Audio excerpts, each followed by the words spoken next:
Bye Lodhi sir के YouTube channel में। मैं कृपाल लोधी। आज हम आपको बताने वाले हैं विज्ञान या पर्यावरण से रिलेटेड भौतिक और रासायनिक परिवर्तन के बारे में, फिजिकल चेंज और केमिकल चेंज के बारे में।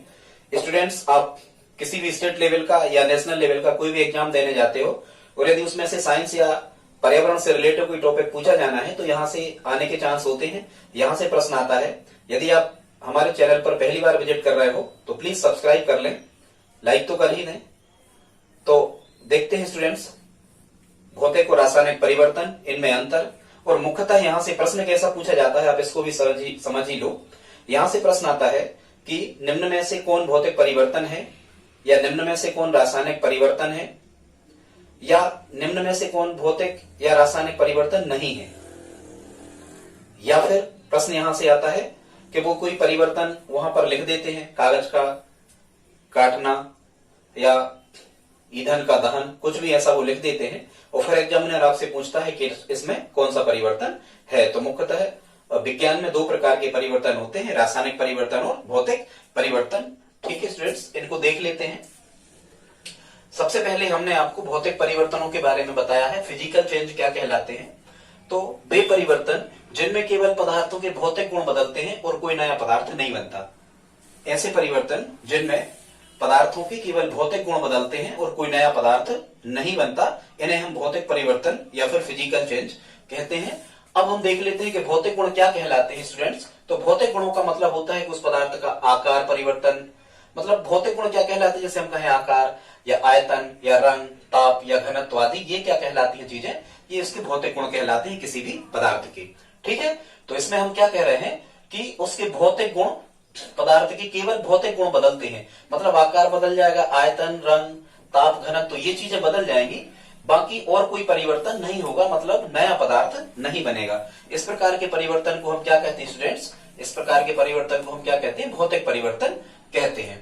ठीक है, भौतिक परिवर्तन में और क्या क्या होता है। यदि हम इसी में रासायनिक परिवर्तन को देख लें स्टूडेंट्स, रासायनिक परिवर्तन को यदि हम इसमें देख लें तो वे परिवर्तन जिनमें बनने वाले नए पदार्थ का रासायनिक संगठन व रासायनिक गुण बदल जाता है, रासायनिक संगठन भी बदल जाता है और रासायनिक गुण भी बदल जाता है, ऐसे परिवर्तन को हम क्या कहते हैं, रासायनिक परिवर्तन या केमिकल चेंज कहते हैं। अब आप समझो कि रासायनिक गुण क्या कहलाते हैं। तो रासायनिक गुणों से मतलब उसका रंग, उस पदार्थ का गंध, या यदि कोई गैस बन रही है या किसी प्रकार की ध्वनि उत्पन्न हो रही है या फिर ऊष्मा निकल रही है या ऊष्मा अवशोषित हो रही है, तो ये कहलाते हैं किसी पदार्थ की रासायनिक गुण। समझ रहे होंगे आप। तो जिनमें बनने वाले नए पदार्थ के रासायनिक गुण बदल जाते हैं उन्हें हम क्या कहते हैं, रासायनिक परिवर्तन कहते हैं स्टूडेंट्स। और हम आगे देख लेते हैं, इनमें कुछ अंतर भी कभी कभी पूछ लिए जाते हैं, उनको भी हमने बताने का प्रयास किया है। भौतिक परिवर्तन कैसे होते हैं, भौतिक परिवर्तन अस्थायी होते हैं। अस्थायी का मतलब ये होता है कि कुछ समय बाद यदि आप उनको चाहो तो वो फिर से बदल सकते हैं, उसी रूप में आ सकते हैं जिस रूप में वो पहले थे। ठीक है, यहाँ हम क्या कहेंगे कि रासायनिक परिवर्तन कैसे होते हैं, स्थायी होते हैं। एक बार जिस चीज में परिवर्तन हो गया तो वो हो गया। अभी हम आपको और बता रहे हैं व्यवस्थित, अभी थोड़े आप अंतर इनको देख लो। और अंतर क्या है, जैसे हम कहें कि भौतिक परिवर्तन उत्क्रमणीय होते हैं। उत्क्रमणीय का मतलब ये होता है, जैसे हम कहें कि भौतिक परिवर्तन है पानी का बर्फ में बदलना। पानी का बर्फ में बदलना कैसा परिवर्तन है, भौतिक परिवर्तन है। तो क्या हम बर्फ से पानी नहीं बना सकते, बिल्कुल बना सकते हैं। बर्फ को यदि टेम्परेचर दिया जाए तो पुनः पानी के रूप में वो परिवर्तित हो जाएगा, माने पानी से बर्फ, बर्फ से पानी, मतलब विपरीत प्रक्रम में भी जिस अभिक्रिया को संपन्न किया जा सकता है स्टूडेंट्स, ऐसी अभिक्रियाओं को हम उत्क्रमणीय अभिक्रियाएं कहते हैं। और मुख्यतः जो उत्क्रमणीय अभिक्रिया का जो सिंबल होता है वो इस टाइप का होता है, इस प्रकार का चिन्ह लगता है, मतलब दोनों दिशाओं से प्रक्रियाएं संपन्न की जा सकती हैं, इसका मतलब ये होता है। ठीक, तो यही हम कह रहे थे कि जो भौतिक परिवर्तन होते हैं ये उत्क्रमणीय होते हैं। मतलब जैसे हमने कागज को काटा तो क्या फिर से कागज नहीं बन सकता, बिल्कुल बन सकता। तो ये उत्क्रमणीय परिवर्तन होते हैं, जबकि जो रासायनिक परिवर्तन होते हैं ये अनुत्क्रमणीय होते हैं। अनुत्क्रमणीय का मतलब इनको केवल एक दिशा में संपन्न किया जा सकता है। यदि हम कहें कि यदि हमने लकड़ी को जलाया और वो राख बन गई, तो क्या उस राख से हम फिर से लकड़ी बना सकते हैं स्टूडेंट्स, नहीं बना सकते। ठीक है, मतलब ये एक ही दिशा में संपन्न होते हैं, ये अनुत्क्रमणीय कहलाते हैं। ठीक है, फिर हम क्या कहते हैं, जो रासायनिक परिवर्तन होते हैं इनको रासायनिक समीकरणों द्वारा व्यक्त किया जा सकता है। कुछ रिएक्शन को, केमिकल रिएक्शन को, रासायनिक अभिक्रियाओं को हम, रासायनिक परिवर्तनों को हम रासायनिक समीकरण द्वारा व्यक्त कर सकते हैं। लेकिन यहाँ जो भौतिक परिवर्तन होते हैं इनको रासायनिक समीकरण द्वारा व्यक्त नहीं किया जा सकता, ध्यान रखना, ठीक है। फिर क्या कह रहे थे हम, जो भौतिक परिवर्तन होते हैं इनमें अवस्था परिवर्तन पर नया पदार्थ नहीं बनता है। अवस्था परिवर्तन होने के बाद में नया पदार्थ नहीं बनता है। जैसे पानी को आप जमाओगे तो क्या बनेगा, बर्फ बनेगी, मतलब वो नया पदार्थ नहीं है, वो पानी का ही एक ठोस रूप है, ठीक है। या पानी को आप गर्म करोगे तो वाष्प बन जाएगी, तो वाष्प भी पानी ही है, पानी का गैसीय रूप वाष्प कहलाता है। पानी का ठोस रूप क्या कहलाता है, बर्फ कहलाता है, ठीक है। तो अवस्था परिवर्तन पर नया पदार्थ नहीं बनता। आप भाप को या वाष्प को या पानी को जमा करके यदि उसका हिमीकरण किया जाए तो बर्फ का बनना, ये जो है स्टूडेंट्स, ये नया पदार्थ नहीं कहलाता, आप ध्यान रखना, ठीक है। तो यहाँ अवस्था परिवर्तन पर नया पदार्थ नहीं बनता है भौतिक परिवर्तनों में, लेकिन यहाँ अवस्था परिवर्तन पर नया पदार्थ बनता है, ठीक है। नया पदार्थ यहाँ पर बनता है, कहाँ, रासायनिक परिवर्तनों में नया पदार्थ बनता है। फिर हम यहाँ भौतिक परिवर्तनों में पदार्थ के संगठन, मतलब संगठन का मतलब जिन अवयवों से मिलकर के वो चीज बनी है, पदार्थ के संगठन व रासायनिक गुणों में परिवर्तन नहीं होता, रासायनिक गुणों में परिवर्तन नहीं होता। लेकिन यहाँ जो बनने वाला जो नया पदार्थ होता है, ये जिनको मिलाकर के नया पदार्थ बनाया गया है उसके गुणों से ये यहाँ रासायनिक परिवर्तन में भिन्न होता है। मतलब जैसे हमने कुछ भी, जैसे हम कहें कि हमने कोयला को जलाया था, तो यदि हमने कोयला को जलाया था तो कोयला के गुण अलग थे, और कोयला को जलाया तो कुछ अवशेष में राख बच गई, कुछ कार्बन डाइऑक्साइड निकल गई, तो जो राख अवशेष बच गया है कोयले को जलाने पर या डीजल, पेट्रोलियम, किसी चीज को जलाने पर, तो जैसे हम कहें कोयला का ही एग्जाम्पल ले लें, तो कोयले को यदि हमने जलाया है तो राख जो बच गई है, कोयले के गुण और राख के गुण अलग अलग होंगे, ये यहाँ पर कह रहे हैं, ठीक है। मतलब नए पदार्थ के गुण क्रिया करने वाले पदार्थ के गुणों से अलग होते हैं रासायनिक परिवर्तनों में। फिर हम कहते हैं कि इन्हें रासायनिक अभिक्रिया द्वारा, रासायनिक अभिक्रिया क्या कहलाती है स्टूडेंट्स, रासायनिक अभिक्रिया कहलाती है कि जब दो या दो से अधिक पदार्थ मिलकर कोई नया पदार्थ बनाते हैं तो उसे हम क्या कहते हैं, रासायनिक अभिक्रिया कहते हैं। कई प्रकार की रासायनिक अभिक्रियाएं होती हैं। फिर अभिकारक क्या कहलाते हैं स्टूडेंट्स, रासायनिक अभिक्रिया में जो भाग लेने वाले पदार्थ होते हैं उनको हम क्या कहते हैं, अभिकारक कहते हैं। फिर प्रेरक या उत्प्रेरक क्या कहलाते हैं, ऐसा पदार्थ या ऐसी कोई वस्तु या ऐसी स्थितियां उत्पन्न की जाती हैं जो किसी भी अभिक्रिया की दर को बढ़ाती हैं या अभिक्रिया की दर को नियंत्रित करती हैं या अभिक्रिया होने में मदद करती हैं, उनको हम उत्प्रेरक कहते हैं, ठीक है। फिर जो अभिकारक मिलाए जाते हैं, अभिकारकों के मिलने के परिणाम स्वरूप किसी रासायनिक अभिक्रिया में अंत में जो पदार्थ बनता है उसे हम क्या कहते हैं, उत्पाद कहते हैं, ठीक है स्टूडेंट्स। अब यहां से आपको प्रश्न कैसे आने होते हैं, आप इनको समझ लो। यहां से जो प्रश्न आते हैं वो एग्जाम्पल ही आते हैं, और एग्जाम्पल में से ही हमें तय करना होता है कि ये भौतिक परिवर्तन है या रासायनिक परिवर्तन है, यही हमें तय करना होता है। इसलिए हमने लगभग 20, 22, 25 एग्जाम्पल यहाँ लिख रखे हैं। इतने एग्जाम्पल आपको इकट्ठे कहीं नहीं मिलेंगे। आप पेन कागज उठाएं, पेन कापी उठाएं और इन एग्जाम्पल्स को नोट कर लें। कुछ लॉजिक इनमें हम आपको बताएंगे, आप वह भी समझ सकते हैं, ठीक है स्टूडेंट्स। देखते हैं, पहले रासायनिक परिवर्तनों के उदाहरण हम आपको बताएंगे, इसके बाद में यहाँ भौतिक परिवर्तनों के उदाहरण हम आपको बताएंगे। पहले रासायनिक परिवर्तनों को हम देख लेते हैं। तो एक तो इस शब्द को याद रखो आप, जलना। जलना, किसी चीज को यदि जलाया जाए तो आप ध्यान रखना, किसी चीज को जलाया जाए तो या तो कार्बन डाइऑक्साइड गैस बनेगी, वो गैस बन के पदार्थ उड़ जाएगा, या फिर उसका धुआं बनेगा, या फिर उसकी राख बनेगी, ठीक है, अवशेष के रूप में। तो क्या हम उस राख या उस धुएं से या उस गैस से पुनः वह पदार्थ ला सकते हैं? नहीं ला सकते उस पदार्थ को, तो ये रासायनिक परिवर्तन होंगे।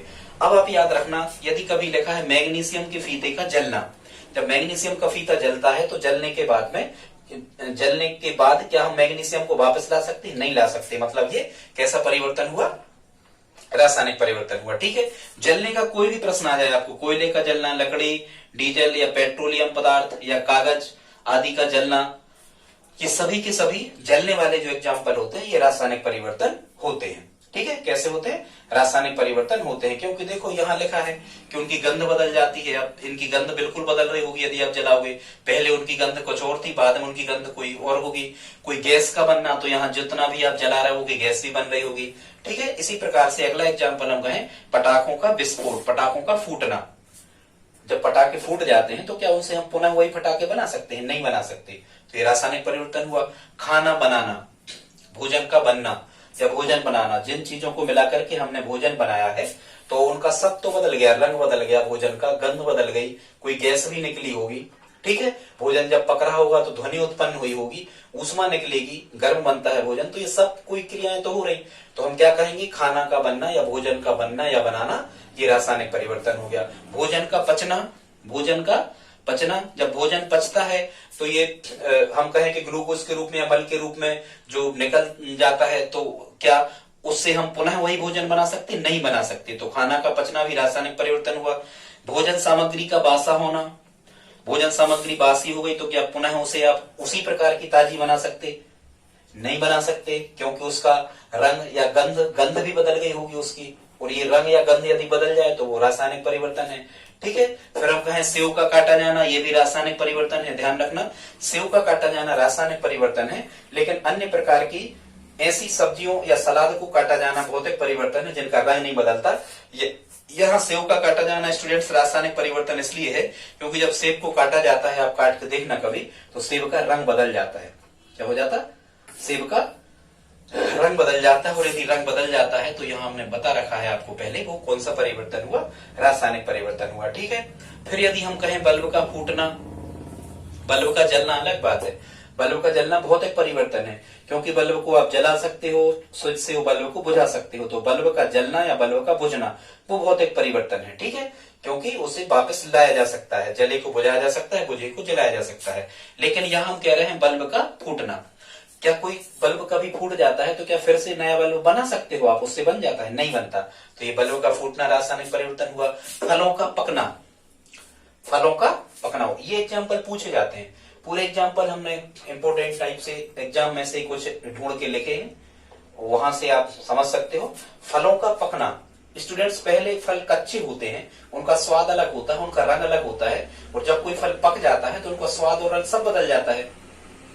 मतलब ये रासायनिक गुण कहलाते हैं। तो हम कहते हैं कि यदि रासायनिक गुण उनके बदल रहे हैं तो ये फलों का पकना भी क्या हो गया, ये रासायनिक परिवर्तन हो गया।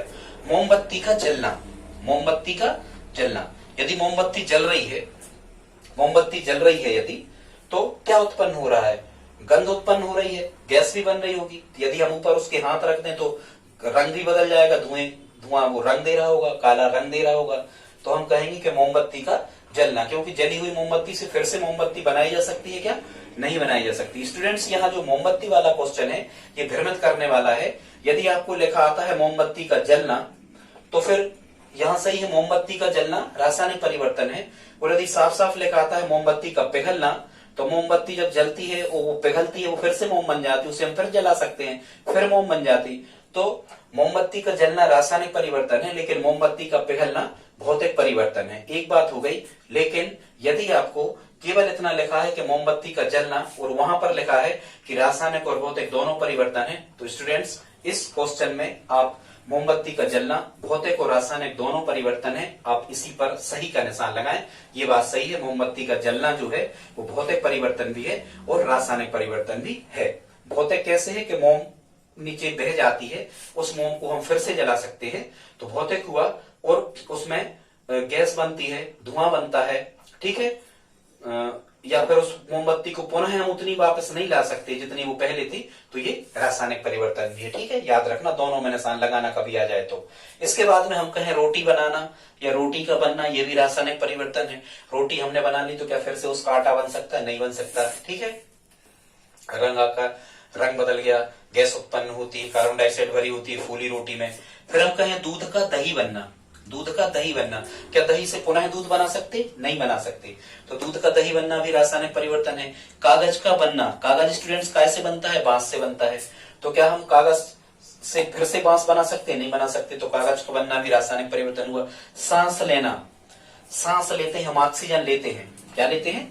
ऑक्सीजन लेते हैं। क्या जो ऑक्सीजन हमने ली है वो तो कार्बन डाइऑक्साइड में बदल गई?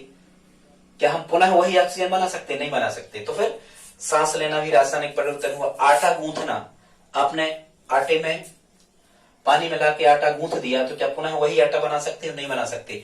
लोहे पर जंग लगना, लोहे पर जंग लगने से लोहे का भार बढ़ जाता है, ठीक है, लोहे पर जंग लगने से लोहे का भार बढ़ जाता है। Fe2O3 इंटू 10H2 ऐसा करके ये सूत्र होता है उसका, बताएंगे कभी। तो लोहे पर जंग लगना ये भी रासायनिक परिवर्तन है, ठीक है, लोहे पर जंग लगना रासायनिक परिवर्तन है, क्योंकि एक नया पदार्थ इसमें बनता है, नया पदार्थ बनता है, इसलिए लोहे पर जंग लगना कैसा परिवर्तन हुआ? रासायनिक परिवर्तन, क्योंकि यदि लोहे पर जंग लग गई है तो उसी लोहे को आप वापस नहीं ला सकते।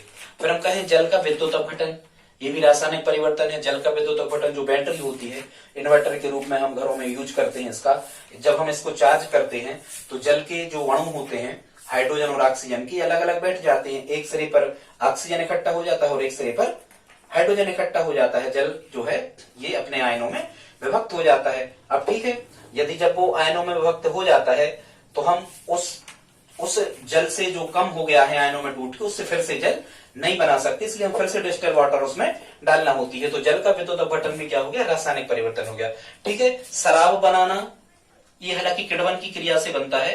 विज्ञान की भाषा में स्टूडेंट्स सड़ने वाली चीजों को किण्वन कहते हैं। सड़ने वाली चीजों को क्या कहते हैं? हम किण्वन कहते हैं। तो शराब का बनना भी रासायनिक परिवर्तन है, क्योंकि इसमें भी जो जिन पदार्थों से शराब बनाई जाती है, ईस्ट वगैरह मिलाई जाती है शक्कर के घोल में, जब शराब बनाई जाती है तो जिन पदार्थों से शराब बनाई जाती है हम उन्हीं पदार्थों को फिर से नहीं बना सकते, इसलिए शराब का बनना भी रासायनिक परिवर्तन है। अयस्कों से धातुओं का निष्कर्षण, यदि किसी अयस्क से हेमेटाइट से यदि हम लोहा निकाल लिया है तो क्या लोहे से हेमेटाइट फिर से बना सकते हैं? नहीं बना सकते। तो अयस्कों से धातुओं का निष्कर्षण रासायनिक परिवर्तन हुआ। सब्जी का पकना, सब्जी पक गई है तो पुनः वही सब्जी के रूप में नहीं ला सकते, तो ये भी रासायनिक हुआ। प्रकाश संश्लेषण की क्रिया भी रासायनिक परिवर्तन है। देखो प्रकाश संश्लेषण की क्रिया रासायनिक परिवर्तन है, क्योंकि इसका तो फार्मूला होता है 6CO2 + 6H2, ठीक है, C6H12O6 + 6O2, ये तो आप जानते ही हो। तो इस प्रकाश संश्लेषण का तो रासायनिक समीकरण होता है, तो कोई कंफ्यूजन नहीं। बताएंगे बाद में प्रकाश संश्लेषण क्या कहलाता है। अंडे का उबलना, अंडा यदि उबल गया तो उसे पूर्व अवस्था में आप नहीं ला सकते, ठीक है। जैव अपशिष्टों का सड़ना, जो सड़े गले पदार्थ होते हैं जो सड़क गल चुके हैं उनको पुनः उसी अवस्था में नहीं ला सकते, तो ये भी रासायनिक परिवर्तन हुआ। गोबर गैस का बनना, यदि हमने गोबर गैस बना ली है तो जिन अपशिष्टों का हमने उपयोग किया है उस गैस से वो अपशिष्ट पुनः नहीं आ सकते, ठीक है। बीज का अंकुरण, यदि बीज का अंकुरण हो गया है तो उसी बीज से हम पुनः वही बीज नहीं ला सकते, इसलिए बीज का अंकुरण भी कैसा परिवर्तन है? रासायनिक परिवर्तन। स्टूडेंट्स आप चाहें तो इसका स्क्रीनशॉट ले सकते हैं, एक बार अपनी कॉपी में इनको नोट कर लें। अब हम देखते हैं, यहां हमने आपको बताने का प्रयास किया है स्टूडेंट्स भौतिक परिवर्तनों के एग्जाम्पल, और भौतिक परिवर्तनों में मुख्यतः आपको क्या ध्यान रखना है? वही बात याद रखना है कि नया पदार्थ तो बनेगा, लेकिन नया पदार्थ बनने के बाद में हम पुनः उसी पदार्थ को प्राप्त कर सकते हैं जिससे नया पदार्थ बना था, तो ये भौतिक परिवर्तन कहलाते हैं। जैसे हम कहें कागज का फटना या कागज का काटना, आप कागज को काटो या कागज फटा दो, आप उसे जोड़ोगे फिर वही कागज बन जाएगा, भौतिक परिवर्तन हुआ। पेड़ का काटना, यदि आप पेड़ काटोगे तो पुनः पेड़ बन जाएगा, भौतिक परिवर्तन हुआ। दूध को गर्म करना, भाई दूध को आप गर्म भी कर सकते, ठंडा कर लो, ठंडे को गर्म किया था ना, फिर उसे ठंडा कर लो, तो गर्म भी कर सकते, आप ठंडा भी कर सकते, वापस उसी स्थिति में ला सकते, तो भौतिक परिवर्तन हुआ। मोम का पिघलना, मोम का पिघलना अभी बताया था हमने आपको, मोम का पिघलना भौतिक परिवर्तन है, क्योंकि जो मोम पिघल गई है उस मोम को आप फिर जला सकते हो, फिर पिघल जाएगी फिर जला सकते हो, खैर कुछ कम हो जाती है, लेकिन ये भौतिक परिवर्तन है। फिर फलों का काटना, मुख्यतः जिनका रंग नहीं बदलता, सेव का काटना, जिन फलों का या सब्जियों का रंग नहीं बदलता उनको काटना भौतिक परिवर्तन है। हीरे से ग्रेफाइट बनना, ये तो आप जानते हो, हीरा और ग्रेफाइट ये कार्बन के अपर रूप हैं। क्या है? कार्बन के अपर रूप हैं। तो जितने भी अपर रूप हैं उन पदार्थों में हीरा से ग्रेफाइट और ग्रेफाइट से ही हीरा बनता है, इसलिए ये भी कैसा परिवर्तन हुआ? भौतिक परिवर्तन हुआ। पौधों में वृद्धि होना, भौतिक परिवर्तन हुआ। लोहे का चूर्ण व बालू का मिश्रण मिलाना, तो फिर से यदि आप लोहे का चूर्ण बालू मतलब रेत को मिला दोगे तो फिर से अलग अलग कर सकते हो, बिल्कुल कर सकते हो सामान्य तरीके से, तो ये भौतिक परिवर्तन हुआ। पानी में रंग का घुलना, पानी में यदि आप रंग को घोल देते हो, कुछ समय के लिए रख दो, रंग नीचे बैठ जाता है, पुनः आप रंग प्राप्त कर सकते हो।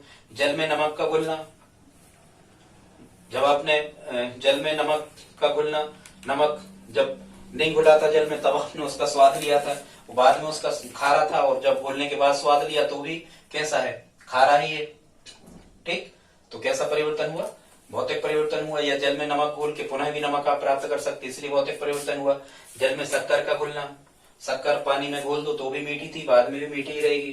ठीक है, कोई स्वाद नहीं बदला, तो भौतिक परिवर्तन हुआ। या आप कहो कि जल में शक्कर का आपने घोल बना लिया, फिर से आप शक्कर प्राप्त कर सकते हो, बिल्कुल कर सकते हो। बल्ब का जलना, बल्ब को जला दो, वो फिर बुझा दो, बुझे हुए को तो जलाया था, वापस अब मतलब ये उत्क्रमण ही होते हैं पूरे, फिर से वही हो सकता है। कांच का टूटना, कांच को पहले तोड़ दो फिर जोड़ दो, वही कांच बन गया। स्प्रिंग का खींचना, स्प्रिंग को खींच दो, फिर बाहर बल हटाओगे, स्प्रिंग अपनी पूर्वावस्था में आ जाएगा, भौतिक परिवर्तन हुआ। बर्फ का पिघलना, बर्फ का पिघलना, कैसा परिवर्तन हुआ, भौतिक परिवर्तन हुआ। बर्फ पिघलेगा, पिघल के पानी बनेगा, पानी को फिर ठंडी जगह पर रख दो, ठंडे स्थान पर उसका हिमीकरण कर दो, फिर से बर्फ बन जाएगा।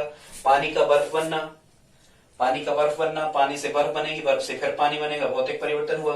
घी का पिघलना, घी जब पिघलेगा तो आयली हो जाएगा, मतलब तेली हो जाएगा, फिर उसे जमा दो तो फिर घी ठोस जैसा हो जाएगा, जेल टाइप का। फिर बादलों का बनना, बादल बनेंगे, फिर मौसम सामान्य हो जाएगा, फिर बनेंगे, फिर मौसम सामान्य, भौतिक परिवर्तन। पानी से भाप का बनना, पानी से भाप बनेगा, भाप अभी हमने आपको बताया था कि भाप पानी का ही गैसीय रूप भाप कहलाती है। भाप से पानी बन सकता है, पानी से भाप बन सकता है। फिर यहाँ लिखा है बाष्पीकरण।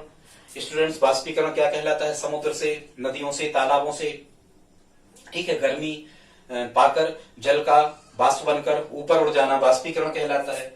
और बाष्पीकरण से वो जल फिर नीचे आ जाता है, बाष्प वाला जल ऊपर उठता है और संघनन की परिणाम से ऊपर बरसता है, और फिर वही जल फिर बाष्प बनने के लिए तैयार हो जाता है। तो ये चूंकि साइक्लेशन में चलता है, चक्रीय क्रम में, तो बाष्पीकरण भी कैसी प्रक्रिया हो गई, भौतिक परिवर्तन हो गया। हिमीकरण, स्टूडेंट्स, हिमीकरण क्या कहलाता है, हिमीकरण कहलाता है पानी से बर्फ का बनाना या पानी से बर्फ का बनना, हिमीकरण। तो पानी से बर्फ बनेगा, बर्फ से फिर पानी, तो हिमीकरण भी भौतिक परिवर्तन हुआ। क्वथन क्या कहलाता है, क्वथन मतलब द्रव को उबालना, ये क्वथन कहलाता है। जिस ताप पर उबलते हैं वो क्वथनांक कहलाता है। ठीक है, तो क्वथन, कोई द्रव उबलता है तो उबल के वाष्प बनता है, वाष्प से हम फिर द्रव बना सकते हैं, तो क्वथन भी भौतिक परिवर्तन हुआ। संघनन, आप जानते हो संघनन, जब समुद्र से, झीलों से, नदियों से या जल स्रोतों से पानी का बाष्पीकरण होता है, पानी वाष्प बनकर ऊपर उठता है, वो गर्म वाष्प जब ठंडी होती है, तो जब गर्म वाष्प ठंडी होती है और ठंडी होने के बाद में वही वाष्प ठंडी होने के बाद में जब जल के रूप में पृथ्वी पर बरस जाती है, तो इस क्रिया को हम क्या कहते हैं, संघनन कहते हैं। संघनन मतलब जल वाष्प का ठंडा होना। तो चूंकि जल वाष्प गर्म हुई मतलब बाष्पीकरण और ठंडी हुई तो संघनन। ये संघनन बाष्पीकरण, संघनन बाष्पीकरण, ये साइक्लेशन एक चक्रीय क्रम में चलता रहता है। फिर संघनन से वाष्प बनती है, वाष्प से फिर संघनन होता है। तो ये संघनन और बाष्पीकरण, ये क्रियाएं भी कैसी हुई स्टूडेंट्स, भौतिक परिवर्तन हो गए। ठीक है स्टूडेंट्स, आज इतना ही। आप हमारे वीडियो को शेयर करें, लाइक करें, सब्सक्राइब करें, और जल्दी ही हम साइंस का अगला वीडियो आपको उपलब्ध करवाएंगे। आप चाहें तो इसका स्क्रीनशॉट एक ले सकते हैं, अपने नोट्स बना लें।